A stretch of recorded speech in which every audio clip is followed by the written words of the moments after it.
আমাদেরও প্রথম পরিচয়, প্রথম পাঠশালা হচ্ছে ছাত্রদল। এরশাদের সময় 9 বছরের সংগ্রামের সম্মিলিত ঐতিহ্যের ধারক তো জাতীয়তাবাদী ছাত্রদল। শুধুমাত্র জুলাই আগস্টের ধারক তো তারা নয়, জুলাই আগস্টের প্রতিনিধিত্বকারী নয়। জুলাই আগস্টে এটি চূড়ান্ত পর্যায়ে উঠেছে, কিন্তু তার আগের যে ভিত্তি রচিত হয়েছে 16 বছরে দেশনেত্রী বেগম খালেদা জিয়ার, তার যে একটি আকুল প্রেরণাদায়ক নেতৃত্বে গণতন্ত্র ফেরানোর অঙ্গীকারে উদ্বুদ্ধ ছিল তো এই জাতীয়তাবাদী ছাত্রদল। সেই জাতীয়তাবাদী ছাত্রদল জুলাই আগস্টে একটি প্রাণ উৎসর্গীকৃত ছাত্র সংগঠনে পরিণত হয়েছে। 142 জন ছেলে মাত্র 1 মাসের মধ্যে যারা নিজেদের জীবন উৎসর্গ করতে পারে, সেই সংগঠনকে দমিয়ে রাখা, তাদের বিরুদ্ধে মিথ্যাচার করা, তাদের বিরুদ্ধে অপবাদ দেওয়া, তাদের বিরুদ্ধে কুৎসা উঠিয়ে কোনো লাভ হবে না। মানুষ এটা বিশ্বাস করবে না, তবে সাধারণ ছাত্র সমাজও এটা বিশ্বাস করবে না। তবে আমি বলবো তোমরা এগিয়ে যাবে, কারণ তোমাদের সাথে রফিকুল ইসলাম বকুলের মতো একজন বড় ভাই তোমাদেরকে সাহচর্য দিচ্ছে, তোমাদেরকে পরামর্শ দিচ্ছে এবং তোমাদেরকে এগিয়ে যাওয়ার জন্য তাগিদ দিচ্ছে।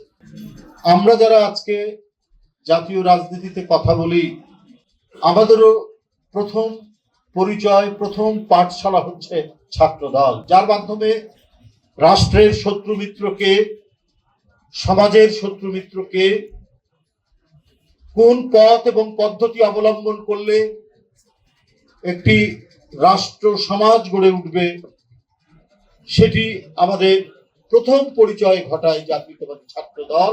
অর্থাৎ রাজনীতির যে আলোক, সেই আলোক আমরা পেয়েছি এই ছাত্রদলের।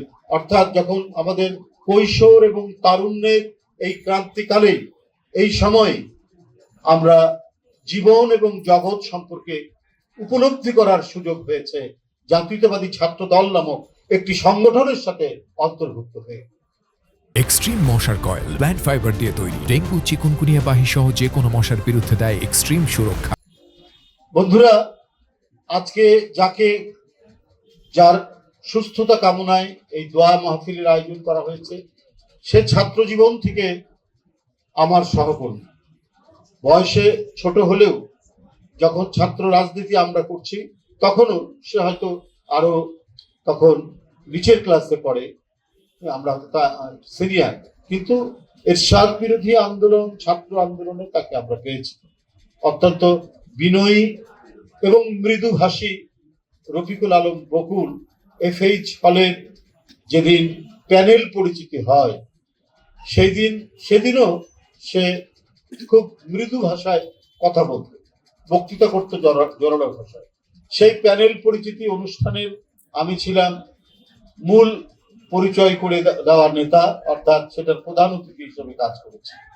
এই ছাত্র রাজনীতির স্বীকৃতি সে পায় সাধারণ ছাত্রদের মধ্যে থেকে।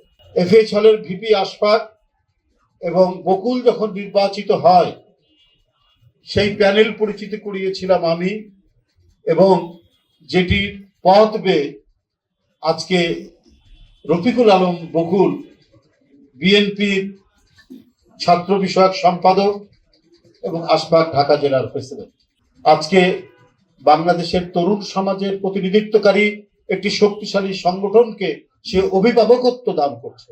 সে তাদেরকে নিয়ে তাদের কর্মকাণ্ড, বিভিন্ন বিষয়ে সে তার পরামর্শ দিয়ে যাচ্ছে, এবং আমি গর্বের সাথে বলতে পারি রফিকুল ইসলাম বকুলের তার যে পরামর্শদাতা হিসাবে, ছাত্রদলের সে একজন অভিভাবক হিসাবে এই যেভাবে সে গড়ে তুলেছে, সেই ক্ষেত্রে জাতীয়তাবাদী ছাত্রদল রাকিব এবং নাসিরের নেতৃত্বে একটি চমৎকার, সুন্দর, স্বচ্ছ এবং মানুষের কাছে অহংকার করে বলার মতো একটি ছাত্র সংগঠনে পরিণত হয়েছে বলে আমি বিশ্বাস করি।